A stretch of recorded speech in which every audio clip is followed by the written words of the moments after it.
Hey guys, it's Karalynn, and welcome back to the podcast where we talk about all things construction and legal.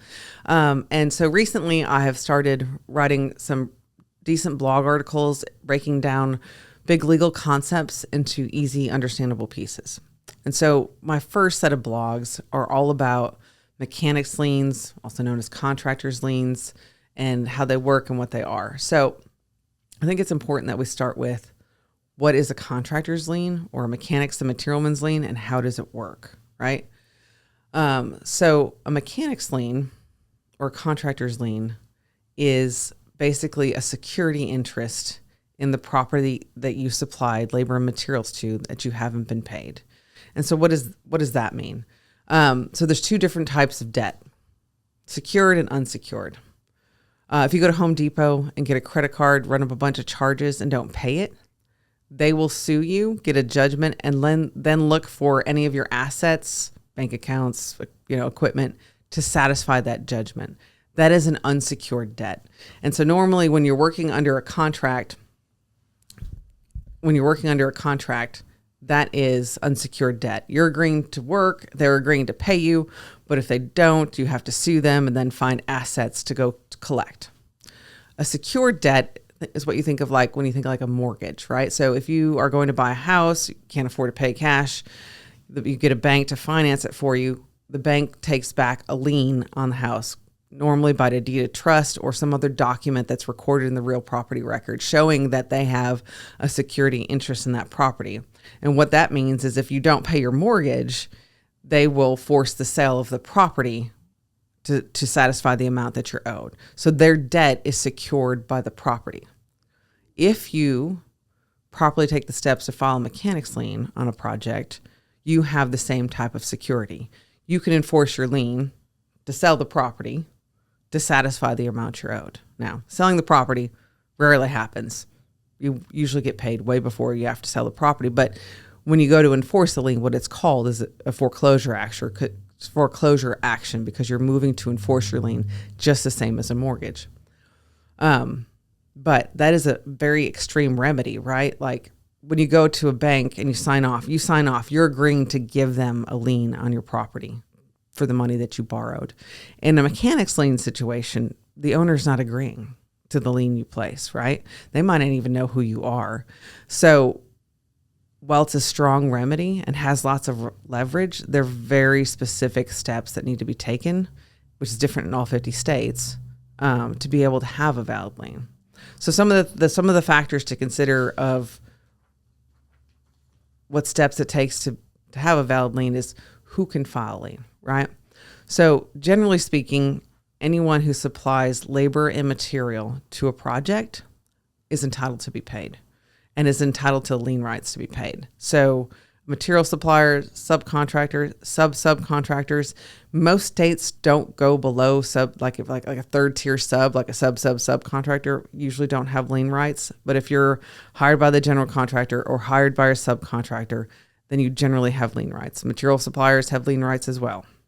Laborers, anybody who's providing labor and material for a project. And I know that this is kind of a abstract idea, but mechanics lien rights are firmly grounded in our country's history. And I think it's worth pointing out where they started and where they came from. So Thomas Jefferson is the one who actually started mechanics liens in the United States back when they were building the Capitol building. Much like similar to today, nobody wants to work for a government that doesn't have any money. And so what Thomas Jefferson said, hey, if you'll come build the Capitol building, if we fail and we don't succeed and we can't pay you, we'll sell the property and to satisfy the work that you did do. Therein was how liens were developed.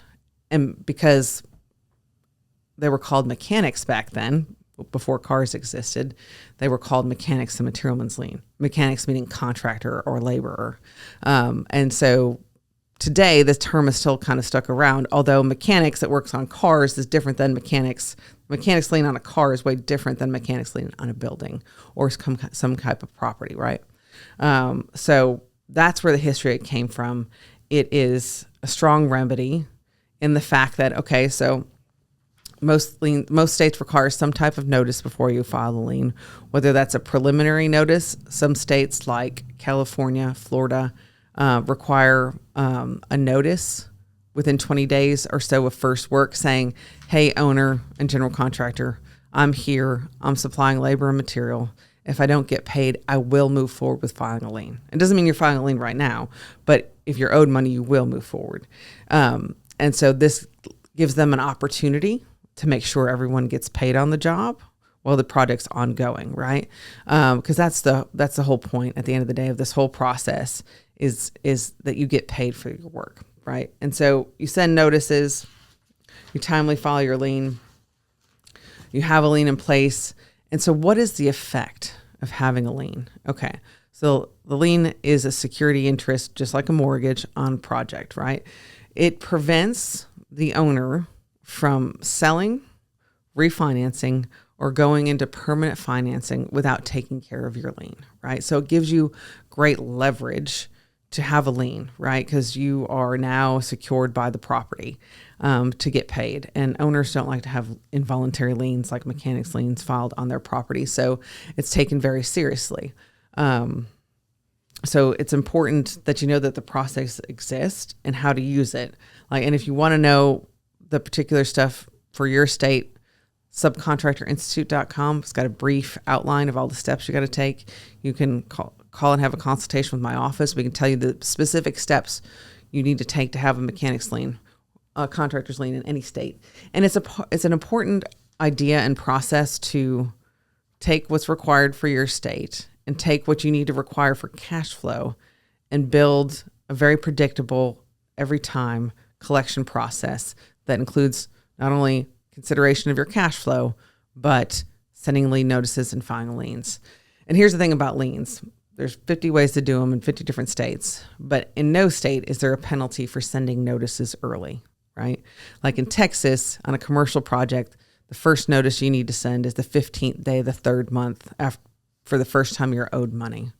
But there's no penalty or law against sending it early. As soon as you know that there's an issue, or as soon as you feel that there's an issue that you're not going to get paid, send the notices, right? Because at the end of the day, sending those notices gives the owner and the general contractor, if you're not working directly for the general, a chance to know that you're unpaid. Well, they still have some money that's owed, right? The sooner you send the notices, the more likely they are to have the money that's owed to somebody else to make sure that you get paid. And if they still have the money and don't have to pay twice, you're extremely likely to get paid faster than if an owner has to pay twice for the same thing because you filed the lien. So, in some states, it's also, you only have a lien to the extent that there are still funds payable to the general contractor, right? And so if the owner's paid everything to the general contractor by the time you sent the notice, by the time the deadline is, you're not going to have a lien right. So yes, every state has deadlines, but you can always do it early. So we'd send the notices. We went over the history of the contractor's liens. When the notices must be sent, again, is very different by state, but most states require that you send a notice before the lien is filed. Usually it goes to the project owner and the general contractor, or at least. Some states also require a construction lender if there is one. And all of these steps lead up to you filing the lien, which a lien has very specific things that need to be in it too, like the legal description of the property, the correct owner name and address, a sworn statement of the amount that you're owed, when you sent the notices. All of those are very particular steps that you have to file exactly to file lien properly and have your true security interest. And then if you're still not paid after you file the lien, you file the lawsuit to enforce. And in most states, a lien is good for around a year after you file it. Some may be more, some may be a little less. Some it's 90 days. So you really need to know what state specific, because you don't file a lawsuit to enforce within that time frame, your lien will expire and no longer be effective. So, let's see here. So if you don't get paid and you record the lien properly, you're entitled to get paid, and you file a lawsuit against the owner to enforce the lien. So when it comes to being owed on a construction project, and you file a lien, then you have two causes of action, right?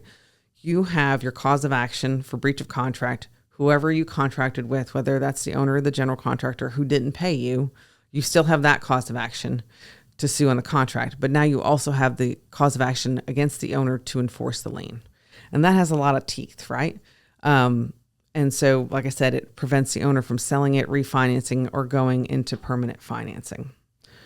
But a word of caution, as I've told you before, is that a lien is a very strong remedy and gives you lots of leverage. But doing it wrong can be very costly, right? I once had a client who wasn't honest with me about when he actually did the work and signed an affidavit stating and filed a lien stating he did the work later than it was actually done. And when we filed suit to enforce it, he got countersued. The other side dug in, and he ended up paying the other side's about $50,000 worth of attorney's fees. So if you file an invalid lien, it could be worse than not getting paid. So these steps are very specific. Like I said, you're holding up title to somebody's property. You have to do it 100% right. If not, there's consequences you could face. Attorney's fees for removing the lien. If your lien holds up a sale, you could be on the hook for the profit that the owner would have made if that sale went through, right? So there's lots of things and lots of reasons why you need to make sure you're doing it correctly. And so one of the other blog articles I've recently written is about how you need a construction lawyer to file your liens. The online services that are out there don't take into consideration the state-specific requirements, the timeliness of them, how you're going to prove certified mail. They don't do the proper research into who the owner is or correct addresses for the general contractor. And you could put yourself in a situation where your lien is invalid and you could end up paying the other side's attorney's fees or worse. So, here at the Karalynn Law Firm, we do liens and subscriptions, very affordable pricing. You definitely need to know how to use them as part of your collection strategy. What a lien won't do. A lien will not stop the project, right? A lien gives you a security interest that will be paid, but it won't stop. The project will keep on going. And usually what will happen is if you file the lien and the project needs to go to permanent finance, from construction to permanent financing, the owner is going to somehow take care of your lien. Number one, they're going to pay it out of funds they still have owed to the general contractor. Or number two, they're going to push down on the general contractor to pay you. So at that point, you will get paid. This is also where the idea of retainage comes in, right? So throughout the project, most projects are withholding 10% of all payments from the general contractor to hold into the end. And the reason why they do that is to give them some protections if the general contractor doesn't pay everybody. Then the owner's got this pot of 10% of the entire contract amount that they can pay out lien claimants and not have to pay twice. So that's kind of how retainage fits into the whole lien question argument of how this works. Another thing that sometimes you hear a lot, or you might hear about, is bonding around a lien. So you've followed all the proper steps, you filed your lien, and now you get a notice in the mail from the clerk's office that says bond to indemnify lien. What does that mean and how does that work? Well, first off, your lien is still there. When the owner buys a bond, or the owner or the general contractor buys a bond, basically what they're doing is they're giving a bond company the money to pay your lien and holding on to it. But this allows them to move forward with the sale or refinance or whatever they need to do with the property while still you having your security interest. Just now, instead of being secured with the property, you're secured by a bond from the insurance company. What this generally means, though, is that you're going to have to file suit to enforce your lien to get paid. Because if you don't, the bond will just sit there. It's not automatically going to pay you, right? So when you file suit to enforce your lien, you're now going to sue the bond company instead of the owner, which that bond company is holding on to that money for you to claim if you come prove that your lien is valid in court, right? So it doesn't change. It does change the fact that you're now most likely going to have to file suit to get paid, but there's still a security interest there. It's just in the form of cash and not the property anymore. So if you've got a bond to indemnify a lien, you got to take steps to file suit. If you don't take steps to file suit within the year that your lien is valid, then the bond company will be able to release the lien and turn the funds back over to whoever posted them, right? Your lien is no longer valid and enforceable, so the bond is no longer required and can be released. So that is something that does happen. It doesn't mean your lien is gone. It just means it's kind of changed forms a little bit, that you still need to take action. In most states, you're entitled to recover your attorney's fees for the steps you take to enforce your lien. There's also, most states have now what's called the prompt payment statute.